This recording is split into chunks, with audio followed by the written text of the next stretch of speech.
Entitled Aunt tries to control our family, but ends up arrested. This story came to my mind when I saw a post about a parent who signed up their adult child for something. My cousin was the one who experienced it, but I witnessed most of it. It is still vivid in my mind for two reasons, besides having a good memory. It was the first trip I went on after losing my father, and it was, unfortunately, the last trip I shared with my mother. She passed away within a year. My aunt liked to act like a big shot who could solve anyone's problems, but she always used my cousin as the actual problem solver and never paid her. If someone tried to pay, EA took the money. Need someone to watch your kids? Drive you somewhere? Clean your house? Mow your lawn? Do your errands? Oh, my daughter can do it. My aunt thought that Emily's only purpose was to serve her. Emily was her ultimate prize. EA was entitled way before it became a common thing. Cast: EA entitled aunt, Emily cousin, Mike Emily's boyfriend, me Axer, PO1 police officer 1, PO2 police officer 2, judge. My aunt was always entitled. It was part of her character. My mother hated her younger sister, so we avoided her as much as we could, but we still kept in touch with her husband and child. My uncle, their brother, lived in the south of the state, so we always tried to hide from EA when we visited him. On this trip, I stayed with my cousin for a few weeks in the summer, and we planned to do some sightseeing. EA assumed that the university being closed meant that cousin was free labor. Emily had had enough of her mother's unreasonable demands. She was supposed to do some chores for one of EA's friends, but she had already made her own plans. She told her mother that, but her mother ignored her and expected her to do as she said. Emily decided to stand up for herself and refuse to do the chores for the friend. It was that simple. My mother and I got there about 10 minutes before the phone rang. EA was on the line and she was yelling so loud that we could both hear everything she said. EA: how could you humiliate me in front of my friends? You need to call Mrs. No Name and say sorry right now. You are grounded for a month and you can't use the car ever. Now make that call and go do those chores now. I don't know how she thought that was possible without the car. Emily: Mom, I'm 22 years old. I don't live with you. You don't pay for my expenses, and you don't own my car. Do the chores yourself. I have plans. My mom was a bit worried about leaving us alone after that. It's a mom thing, and as she knows her sister thing, but we were both fine. She left shortly after meeting Emily's boyfriend. We went to a water park and some other places. We came back to the house and were discussing where to go for dinner. Mom wanted to treat us to a nice place that night. We got back and Emily's car was missing. She called and asked what happened. Emily: Mom, where is my car? EA: I have it. Your father drove me here so I could see if you had listened to me. I told you that you were grounded and you weren't here when I got here. I'm taking the car for a month, but I'm going to let Mrs. No Name use it because you have been so awful to her. Emily: Mom, that's not right. Give me back my car now or I'm going to call the cops. No, Mrs. No Name can't have my car. EA: I'm your mother. You do what I say, young lady. You need to learn some manners and realize that I'm the boss and you are the kid. You don't own anything, it's mine because I am your mother. The police will probably arrest you for bothering them. Emily hangs up and looks at me. She is so mad she is crying in fury. Emily: Axer, if I call the cops, she's going to find out you are here. Me: I don't mind that. That aftermath is another story. She picks up the phone and calls the cops. Tells them the car has been taken without her consent and where it is. Mike drives us over there. We don't want to miss the drama. PO1 knocks on the door. EA opens it. EA: Hello, officers. What can I do for you? PO1: Ma'am, the vehicle in the driveway matches the description and location of a vehicle reported stolen. EA: It's my car. I took it from my daughter because she is grounded from using it for being rude and defiant. PO2: I see. Can we talk to her, please? EA, looking very pleased: She doesn't live here. PO1, who had seen us across the street: You three, come over here, please. PO1: Did one of you call us? Emily: I did. It's my car, officer. My mother thinks that she has power over it and me. EA: It's my car. I'm your mother and you have to listen to me. It's the law. Tell her, officers. PO2: Actually, ma'am, there is no such law. Your daughter is an adult. EA: There is too such a law. I'm going to report you to your boss for not knowing it. I might even sue. PO1 to cousin: May I see the car registration and your license, please? Emily gives them to him. PO1: Ma'am, this car is registered in the name of your daughter and only your daughter. It's her car, and you have no right to drive it. EA looks at the registration the officer is showing her, and then grabs Emily's license from him and slams the door. The police officers look at each other for a moment and then shrug and ring the bell again. EA answers it. looking very proud. PO 1. Ma'am, I'm gonna need you to give back the license now. EA gives him the license that she has cut into several pieces. EA. Now she can't drive because she doesn't have a license. She looks at Emily as if she just won some weird victory. Then she finally sees me. EA. Axer, what are you doing here? Me. Just trying to have a nice time with my cousin. She has despised me for years. EA. You need to go. I didn't give you permission to come. Where is your mother? Me. I don't need your permission. My mother is not here. I can travel without her. PO 1.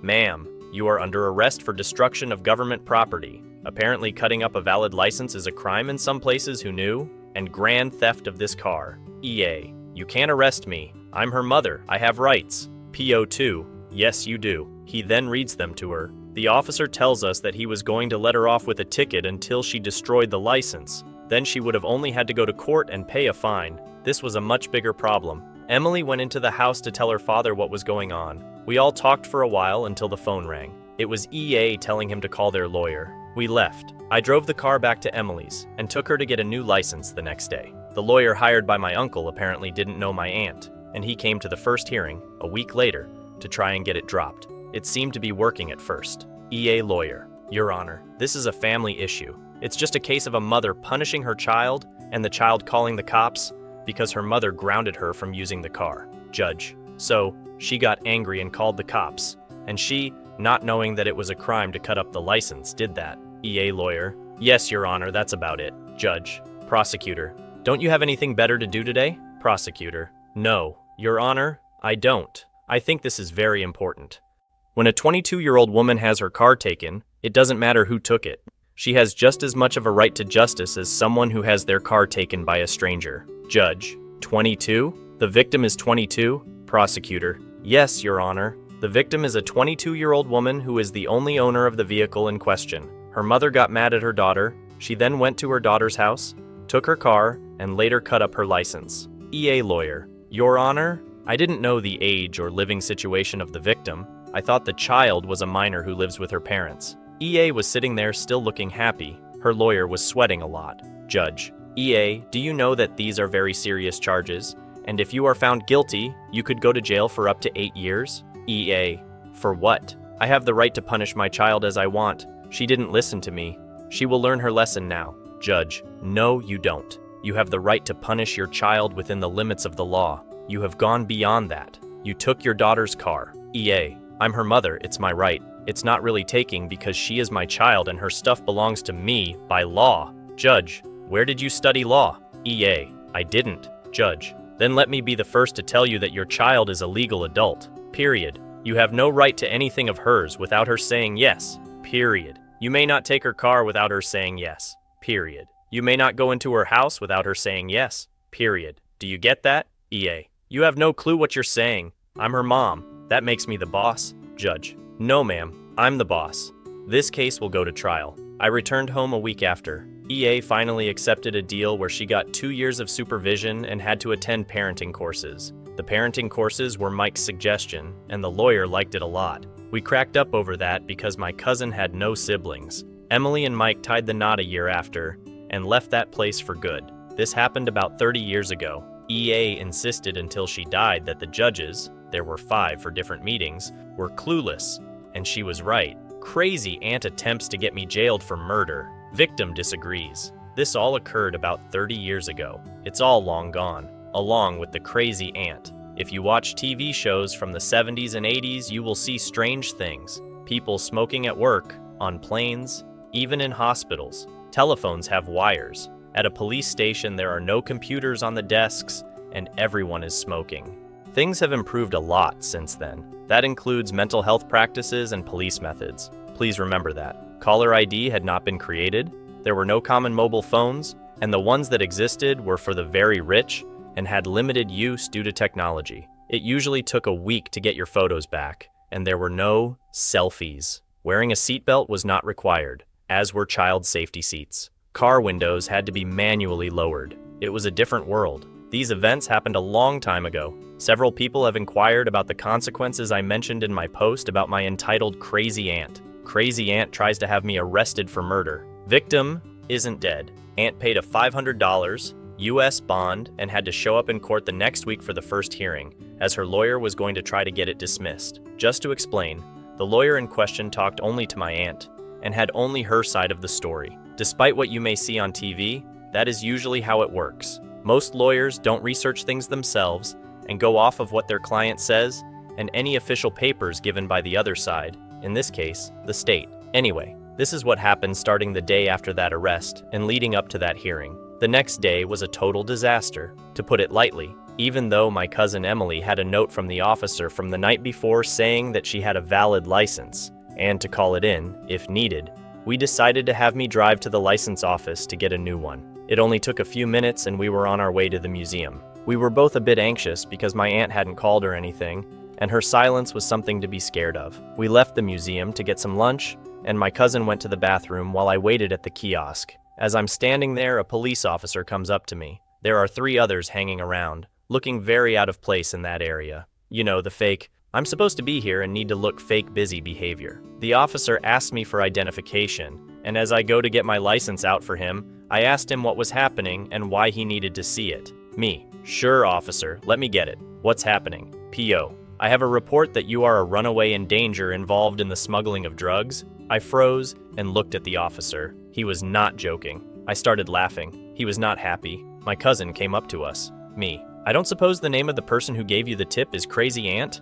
P.O. "I can't give that information out." Me gives him my license. As you can see, I'm too old to be a runaway. I was 21. I'm also not involved with drugs of any kind, and if you need to talk about this more, you can contact my lawyer, and please tell my crazy aunt I said to go to hell. P.O. "I'm sorry for bothering you, but we had to check." Me: "I understand that. Maybe I was a runaway in danger, and until you check, you can't possibly know that. What you should know, though, is that your source was arrested last night for stealing a car and wrecking government property." P.O. "Well, I'll check on that when I get back. Maybe we need to add another charge to her list. Have a nice day." Cousin and I get our food and head back to her place. When we get there, there are about 30 messages on her answering machine. For you young people, it was a basic form of voicemail. Several were from my brother. It seems that my aunt, crazy as ever, called him and told him I had been arrested for drug smuggling and was in really big trouble. He was a little worried.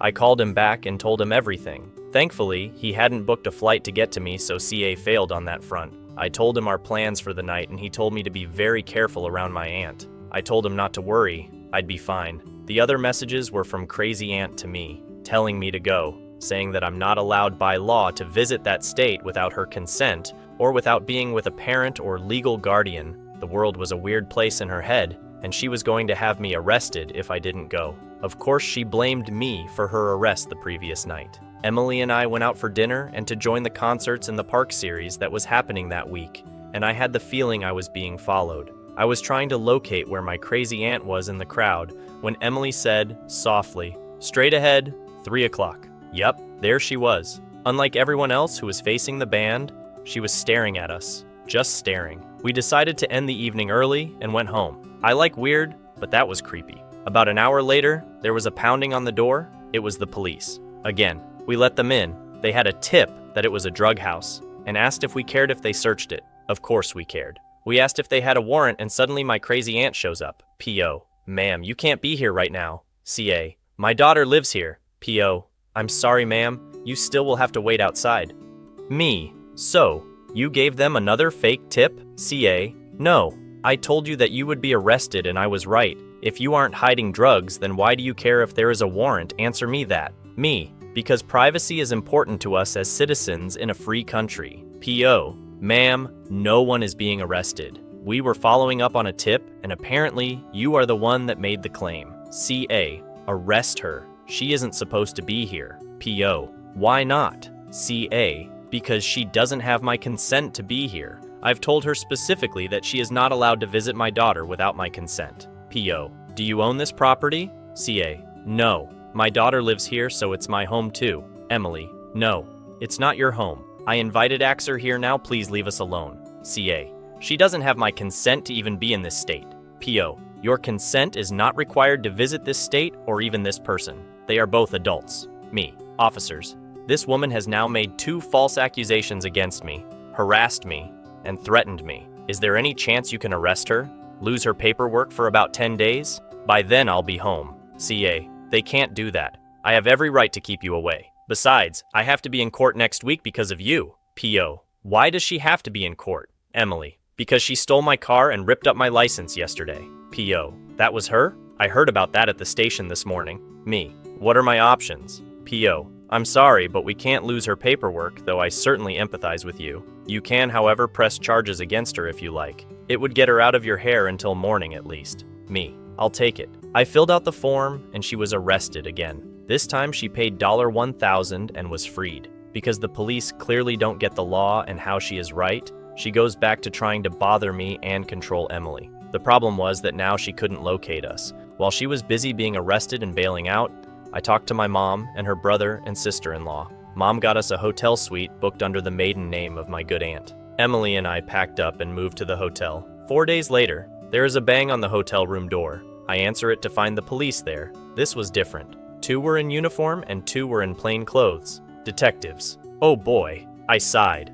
Told them I'm not a runaway and there are no drugs, but come on in anyway, and offered them some of our soda stash. They refused. Detective, do you know why we are here? Me, not exactly, but if I were to guess, I'd say my crazy aunt has made up some new story to tell you. Detective, do you know where we can find Emily? Me, yes. Detective, is this an admission? Me, to what? Detective, to her murder. Me, what? Detective, your aunt says that you have always despised your cousin and that 4 days ago you got her out of the way and then killed Emily and dumped her body. We would like to know where her body is to give her family peace. Cooperation would help a lot here. Me, first, crazy aunt is the one that has always despised me. It's a long story. Emily is one of my best friends as well as my cousin. Second, I not only didn't kill her, she isn't dead. Detective, then where is she? Me, taking a shower. We just got back from the pool and chlorine does bad things to her curls. She'll be out in a minute. Sure you don't want a soda while we wait? One officer had moved to the bathroom door and could hear someone in there. He nodded at the detective. PO, do you have any weapons in here? Me, just the knife by the sink. I gave them each a Coke and took one myself. I shouted into the bathroom, "Come on, we have guests!" Emily screamed, "Mikey!" I knew she'd speed up now. I went back to my seat. There was another bang on the door. This time, it was Mike. He came in, took a soda, sat down, and looked at the police. He nods to the 2 plainclothes cops and says, "Detectives?" They nodded. Mike, "So, what is she accusing you of this time?" Me, "Murder." Mike, "Nice. Who'd you kill?" Me, "Emily." Mike, "Damn, I was going to marry that girl." Me, "You do, and CA becomes your mother-in-law." Mike, "I don't plan on coming back from the honeymoon. She'll never locate us." Me, "I thought that when we left Em's place and decided to stay here, but here we are." Mike, "Good point. How did they locate you?" Me, "Good question." Detective, "We had your information and we called your home. Your father first refused to tell us where you were and insisted on calling the precinct directly to make sure it was really the police. Smart man. Then he told us where you were. He would like you to call him when we are done here. I picked up the phone and called my brother. I told him everything was fine and that I'd call back later with more details. Emily comes out of the bathroom and runs to see Mike. It takes a second for her to notice the police. Emily, oh, for crying out loud. What is she accusing you of this time?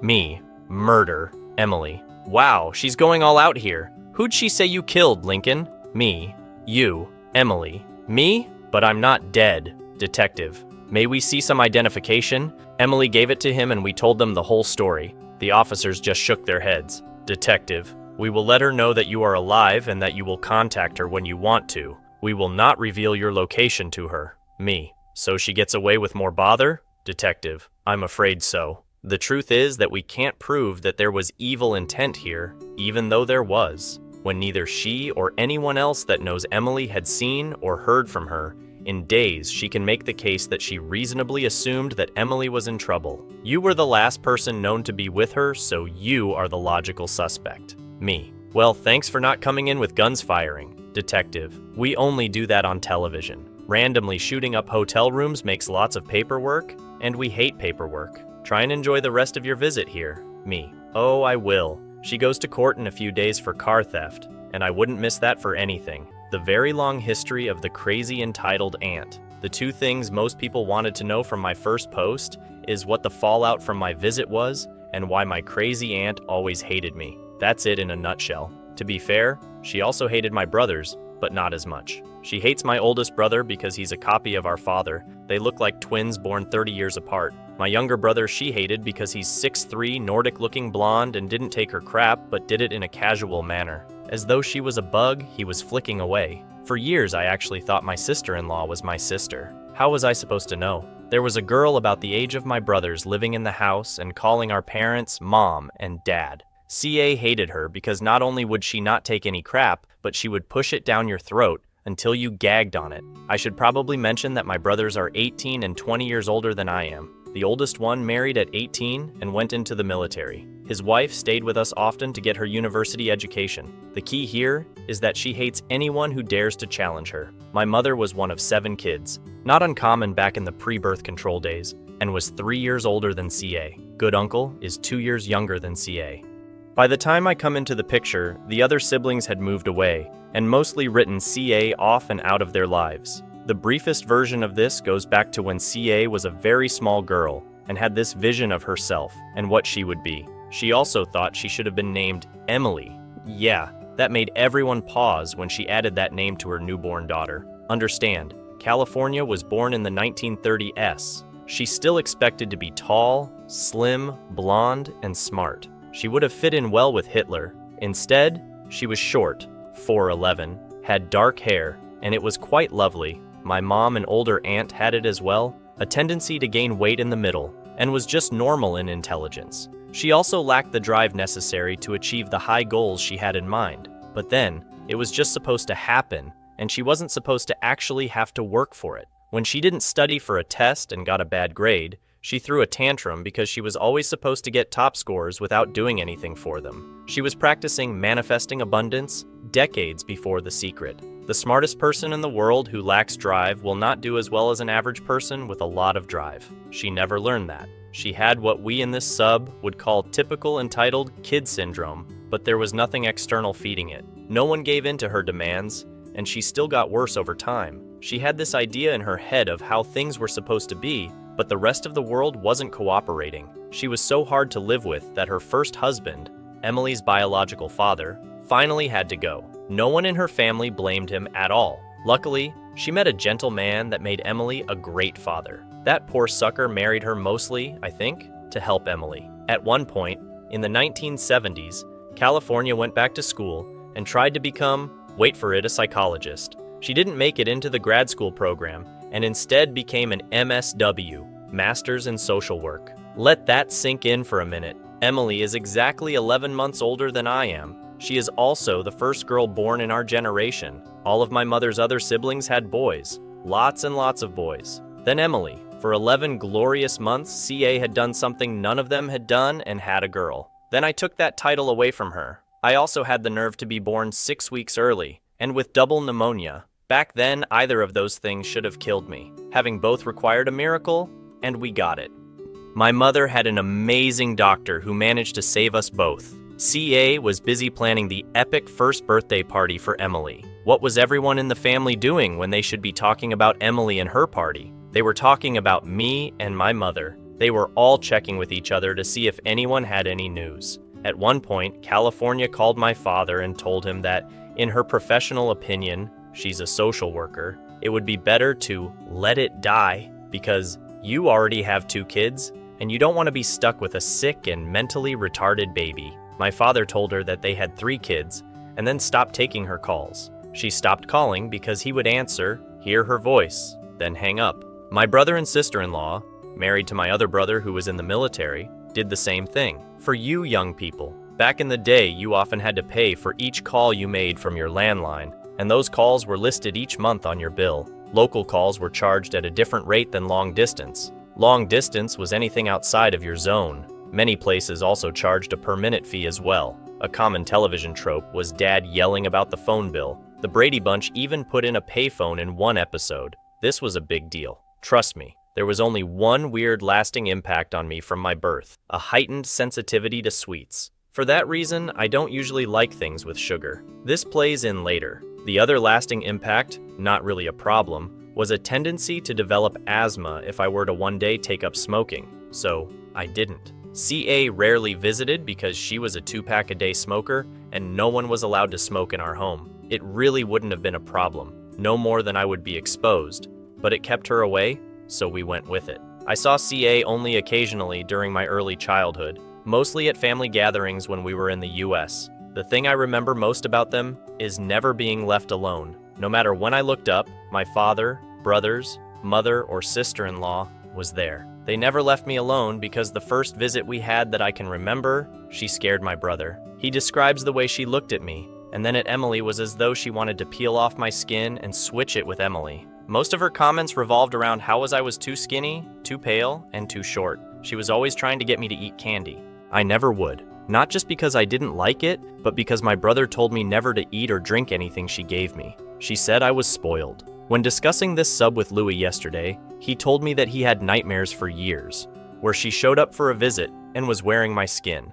So, yeah, she creeped him out. Due to my father's job, we moved nations quite a bit. One of those took us to Japan when I was 4. I was bored at home, so my mother let me start school early. By the time we left, 4 years later, I was ready for the American equivalent of junior high school, 7th and 8th grades. In Japan, they wanted students to be with their academic peers and ignored the ages. It was not uncommon to find a mix of ages in the classrooms, something not practiced much in the US. While I was in Japan being advanced grades, California was in her town not taking Emily to kindergarten. Back then, it was usually for half a day, and it messed up her day to split it like that. Her plan was to just start Emily in 1st grade the next year. The problem was that when she went to register Emily, they wouldn't take her based on her age alone. She had to be tested in the basics. She failed, so they put her in kindergarten. CA was angry at their stupidity because Emily was brilliant. The blame here was not with Emily or her intelligence.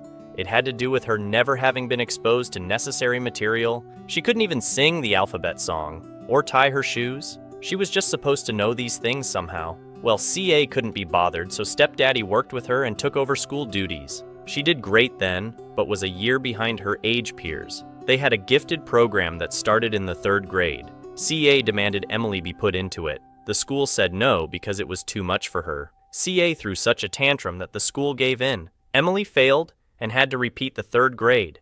She was embarrassed, and due to her mother's antics became shy. She never wanted to do anything because she was scared of her mother getting involved. She always considered me safe because I already knew about her mother and liked her anyway. In a normal family, none of this would matter. Hell, it didn't matter in my family. It did matter to CA. Partly it was because she didn't get her way. Part of it was because in our absence, she had launched a one-woman propaganda machine to promote Emily and claimed that the real reason my parents had left the country was because of my mental defects.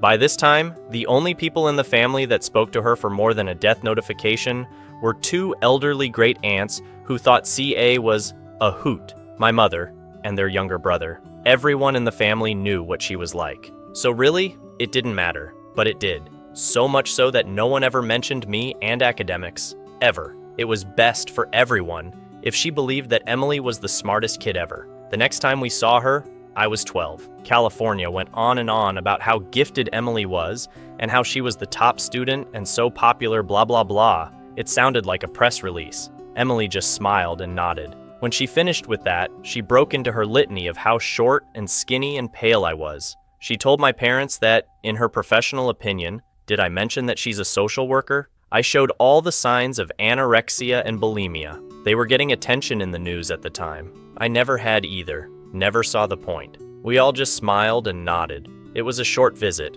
One of the great aunts had died, so we went for the funeral. CA had a habit of showing up for a visit. She wouldn't call. She would just show up at the house and stay a few days. This was one of the big reasons her siblings moved and didn't give her the address. She was the kind of person who would wake up in the morning, be bored, and just decide to drive across the country to visit someone. One day, she decided to visit us. She had a plan. My parents were diagnosed with different kinds of cancer, 3 weeks apart. The outlook was bleak, maybe a year. I was 15. I was in my junior year at the local university. I took a lot of CLEP tests to skip the first 2 years of generals, but I was still legally a minor. My parents had me emancipated, bought me a car, and paid off the house. I would have enough money to support myself until I was legally able to support myself. No matter how smart you are or how many degrees you get, child labor laws still apply. Besides, I had a serious truancy problem. Technically, I wasn't in school. Universities didn't count, so I needed the legal protections that emancipation would give me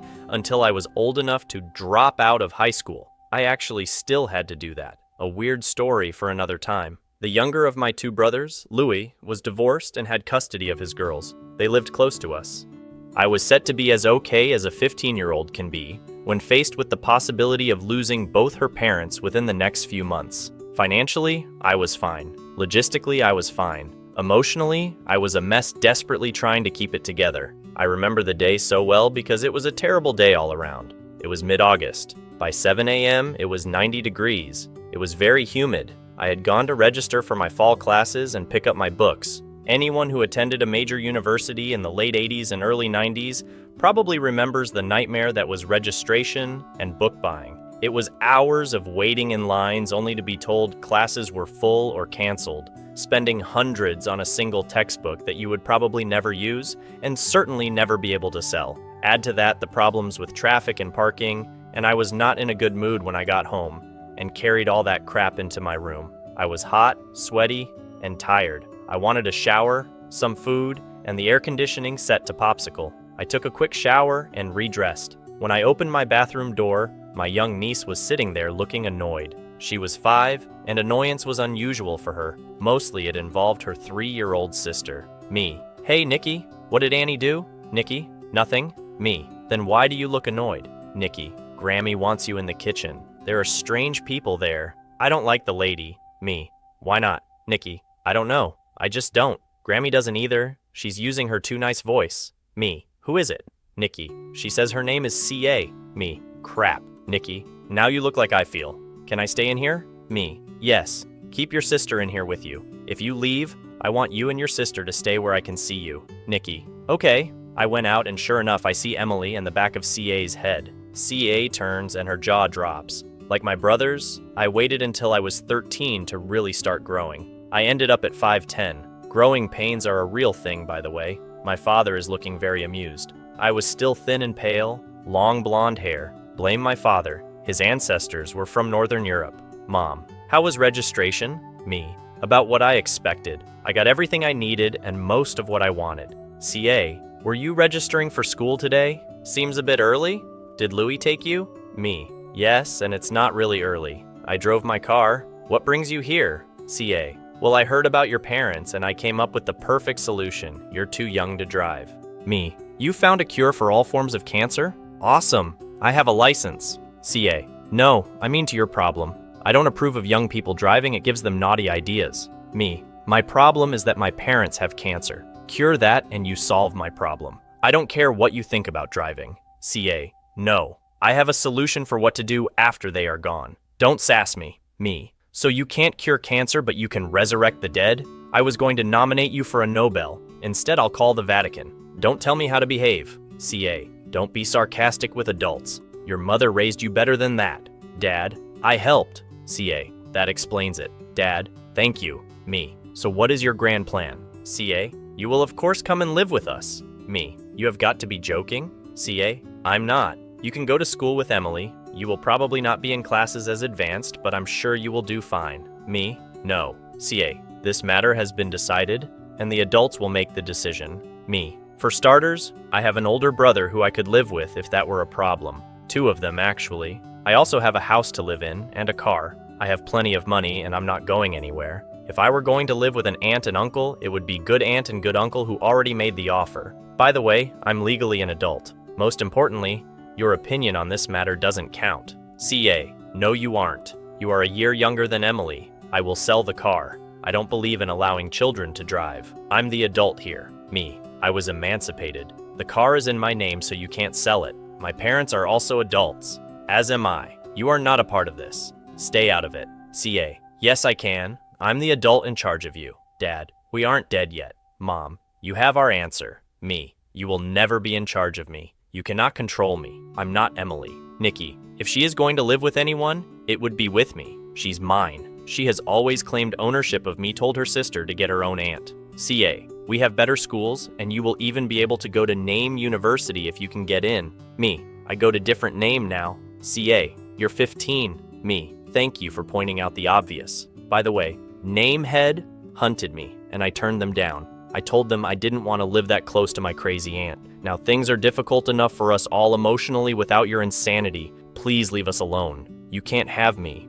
CA. Well, if you are really attending name, what's your major? Me. Psychology. I plan to be a psychiatrist. Maybe someday I can have you committed. CA. You are very rude. Me. You can go to hell. That is the only time I ever used profanity in front of my parents. CA. Are you going to allow her to speak to me like that? Dad. When she says something we disagree with, we will let her know. Mom. You made the offer and we appreciate your concern, but the matter has been well handled. We are confident that everything will work out just fine. They stayed for 3 days, and I don't think I said another word to her after that. She told me that I was rude, disrespectful, and should be ashamed of myself. She demanded I apologize. I walked away. I did apologize to my parents for my language. They raised me better than that. My brother took a day off from work to keep his kids away from her. We never left them alone with her, and he still didn't want her alone with me. I stayed where I was. After my parents died, and they both lived to see me reach 18, my brother took on an almost father-like role. Sometimes, I even attribute things he says as coming from my father.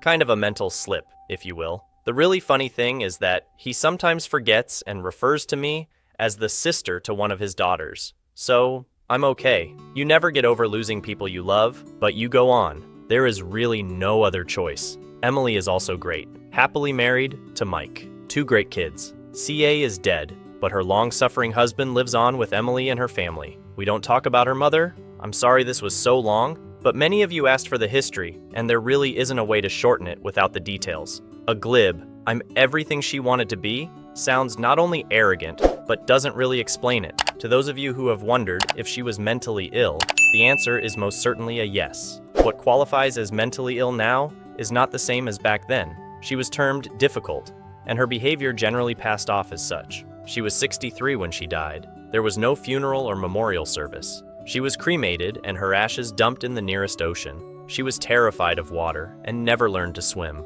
Emily made that call. I think that pretty much sums up her feelings on the matter.